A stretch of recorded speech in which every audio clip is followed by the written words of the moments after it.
Okay, this is a book review. The name of the book is The Case for Christ by Lee Strobel. It's a great book. It's the best of the Christian apologetics books, meaning in defense of Christianity and support of Christianity.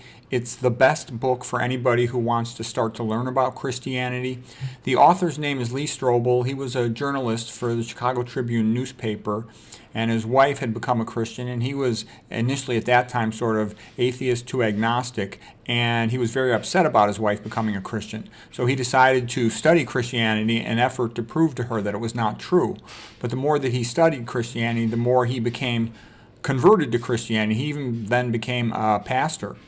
So I think this is a magnificent book. The paperback is, I enjoyed reading the paperback version of it, but there's also an audio CD version. I got the audio CD version. There's a DVD movie made about it. I got that too. They're all great. It's just magnificent. He made it accurate, interesting, concise, everything you could want in a book, and entertaining as well. Powerful support for the life of Jesus Christu and for the resurrection. He goes, all the criticisms of it that you'll hear from different sources, like the so-called, Jesus seminar and all that stuff, he refutes all of it, and quite well.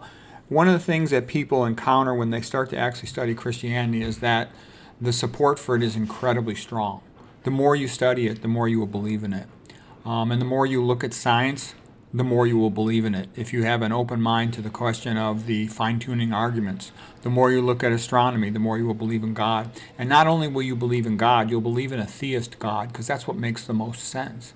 So that's sort of what's interesting is about it, is that the more you know, the more it seems true. The idea of, man created in the image of God, created by a theist God, because you can't explain it otherwise. It's way beyond us. Okay, some other things interesting about the Bible, that it had apostolic authority in the sense that it had eyewitnesses who were apostles. That's apostolic authority. It also had indirect eyewitnesses who were friends of the apostles. Luke was a physician of Paul. Mark was friends with Peter, for example, and those are the synoptic gospels, like there's Matthew, Mark, Luke, and John. John is not one of the synoptic gospels. John is a more religious type gospel. Okay, and then all that stuff about Bart Ehrman, and the different levels of Christology, he's bogus. He says stuff that is just completely untrue. Christ had declared himself in all the Gospels, okay? It was not like it was just in John or something, okay? Ancient historians have written about it, most famously, Josephus and Tacitus. Some of the other things that are impressive when you think about what happened with Jesus Christu back in the old days was that 10 out of the 12 apostles were martyred for Christ. People don't allow themselves to be martyred for a lie. So they believed that he was God and that the right thing for them to do was to accept martyrdom. Okay, so that's a pretty big statement. Okay, there was one of these guys, from Watergate who said, I know the Bible's true because in Watergate, nobody would, want to be martyred for Watergate because they knew, whatever. They didn't, there was nothing substantial there. Okay, as far as the Bible, there's more copies of the Bible than any book from the ancient world. The Iliad and the Odyssey is a distant second. St. Peter was crucified upside down. He didn't feel worthy to be crucified upright like Christ. St. Andrew was crucified on an X-shaped cross, the St. Andrew's cross, because he felt unworthy to be crucified on a Latin cross like Christ. St. Paul was beheaded. And all these guys, James, the cousin, some people say the brother of Jesus, really the cousin or the stepbrother, who was converted by the resurrection, and he was then stoned to death, 62 A.D. John, meaning the brother of Zebedee, he was exiled to Patmos, and he wrote the book of Revelation. The other James, who was the brother of John, son of Zebedee, was martyred by Herod, King Herod. Philip, was going around converting the Romans, pissed them off. He was martyred. Bartholomew, martyred by crucifixion in India. So even the earliest apostles were already widespread, far away, doing missionary work. He's in India, okay? Thomas was also martyred in India, doing missionary work. Matthew was martyred in Ethiopia, doing missionary work.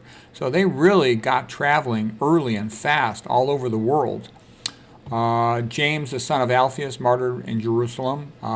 Thaddeus was martyred for Christ. Simon was martyred in Spain, and he was sawed in half, pretty brutal. Matthias martyred in Georgia by stoning. So, like I said, it's amazing that they were all over the world quite early. Another thing that's interesting is in the world right now, Christianity is the most common religion. There's over 2 billion Christians, more than any other religion in the world. In AD 115, the Roman historian Tacitus wrote about Nero persecuting the Christians in 64 AD, to blame the fire on him that Nero had started. Tacitus noted he was amazing how the Christians were willing to die for their faith. That's a ubiquitous thing. My favorite novel about early Christianity would be Quo Vadis. It's magnificent. It's one of the greatest books ever written. Ayn Rand said it was the greatest book ever written, Quo Vadis.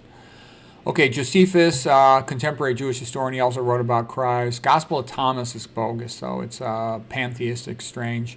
Let's see, Old Testament had 48 prophecies predicting Christ that he fulfilled. Isaiah prophecy is a rather precise description of Jesus Christu. Excruciating pain comes from out of the cross, crucifixion pain. There's a jubilee every 7 years when slaves are to be freed and set free. Paul could not say outright at his time, get rid of slavery, because he'd be executed for that. So anyways, it's a magnificent book, the best Christian apologetics books ever made, and it's well worth reading. If you haven't seen it, check it out, and if you have people who want to learn, there's the book. It's great.